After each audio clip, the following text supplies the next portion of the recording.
يا مساء الفل على احلى اخوات في الدنيا، عاملين ايه؟ كل سنه وانتم طيبين ورمضان كريم علينا وعليكم وايام رمضان جميله. انا علياء، لو اول مره تتابعيني لايك وشير وسبسكرايب مع مطبخ علياء علي عشان يوصلك كل جديد من اي فيديو بنزله. النهارده هعمل معاكم كده صينيه الرقاق وطاجن الورق العنب والملوخيه الخضراء وجمالها وتكاتها وحركاتها. تابعيني وانتي تعرفي اكملت الاكل الجميل ده ازاي. انا هنا حطيت حبة زيت مع حتة زبدة صغننة، وقطعت البصلاية زي ما انتوا شايفينها، ومعايا كيلو من اللحمة المفرومة، ومعايا ورق العنب المفرز ده تحفة بجد بجد بجد، والورقة بتاعته جميلة. انا بجيبه بشيله في الفريزر وبطلعه اغلى مية واحطه هنا زي ما قلت لكم حتة زبدة مع حبة زيت. هعصج اللحمة المفرومة، انا معايا كيلو من اللحمة، هاخد اللي هاخده وهشيل بقيتها. تمام تمام. لايك بقى لو وصلتي معايا لحد هنا، وما تنسيش تستغفري وتصلي على الرسول في الايام المفترجه ديت. اللهم صل وسلم وبارك عليك يا حبيبي يا رسول الله. وهنا حطيت الميه على النار اللي هعمل فيها ورق العنب، وحطيت فيها عصره من الليمونه. ما بحطش خل انا، بس عشان ورق العنب بتاعي يبقى مزز بزياده. بصوا متلج زي ما هو كده، ويا دوبك مجرد ان هنزله في الميه، مجرد ان هشيله عشان ما يتهريش منك. ورق العنب ما بيستحملش يا ست البنات. تمام تمام. عفوا. هنا بقى اللحمه المفرومه اهي بدات افككها من بعضها، هي ما كانتش متلجه. بص ورق العنب بتيجي فيه كده وعامليه معامله سايسيه كده بالراحه، عامليه بحنيه يا فوزيه. تمام تمام. بصوا هطلعه بقى وهو هيفكك بقيت نفسه. لو في حاجه متلجه من الداخل هتفك مع السخونيه. هطلعه بقى كده زي ما احنا شايفين في مصفى، وهحط الكيس التاني. وهنا كانت اللحمة المفرومة معايا على النار هنا اهي. هبدأ اشوحها في قلب بعضها. طلعت ورق العنب كده في مصفى يتصفى عشان ما يبقاش في مية ولا اي حاجة، وشطفته بحبة مية ساقعين، ورحت بقى سايباه مع نفسه كده في المصفى. وهنا معايا كبدة كندوز، هعملها كبدة بانيه متقطعة بانيه. قطعتها معاكم كذا مرة، انا بحب اجيب الحاجة على بعضها وانا اقطعها عشان اتحكم في التقطيع اللي انا عايزاها والحجم اللي انا عايزاه. ماشي. نصلي كده على اللي هيشفع فينا يوم الدين. اللهم صل وسلم وبارك عليك يا حبيبي يا رسول الله، ورمضان كريم علينا وعليكم وعلى أمة المسلمين أجمعين يا رب العالمين. بس ورق العنب تحفة بجد والله العظيم، تحفة تحفة تحفة، حاجة كده عسل عسل. يلا بقى قومي كده وما تكسليش، وخدي من كل يوم مننا طبخة وقومي اعمليها، وما تتعبيش نفسك في التفكير. وهنا اللحمة كانت بتشكشك كده على النار. هبدأ بقى اديها البهار بتاعها، اديتها معلقة من التوم ومعلقة من هريسة التوم، وابدأ بقى اقلب كله في بعضه. الرنج لايت بتاعي مكسور، مش عارفة اتعامل من غيره. ونزلت هنا بطماطمايه، وحطيت حبة روزماري وحبة زعتر وحبة ملح وحبة فلفل اسود وبهارات لحمة. بهارات اللحمة دي مكونة من كل حاجة، والملح والفلفل الاسود، وبحب اديها روزماري اللحمة المعصجة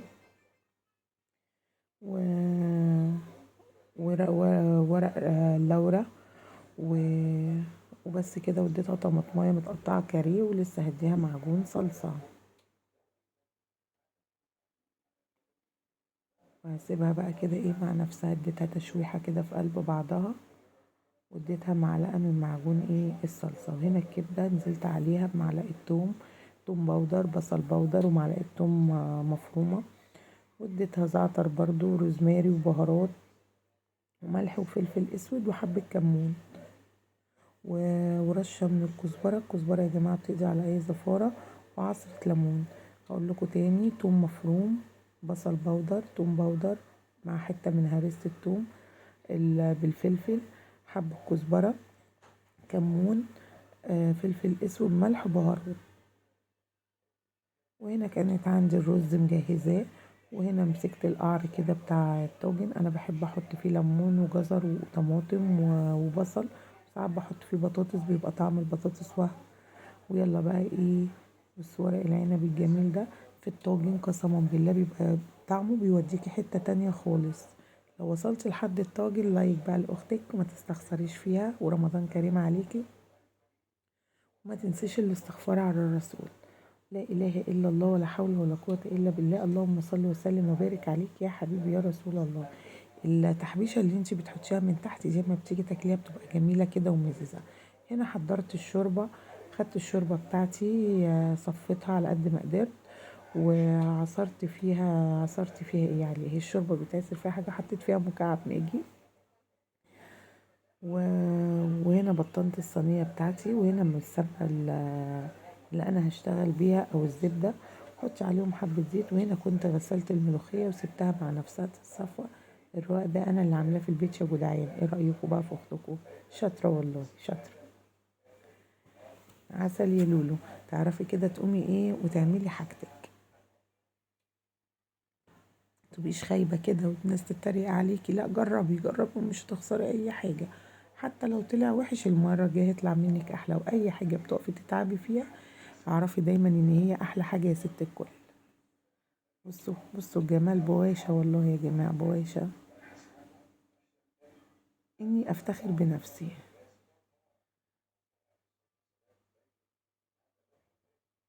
أهو مسكته بقى كده. بتمسكي الرقاية كده تبليها، حتى لو اتقطمت منك اتنين مفيش مشكلة يا ست البنات.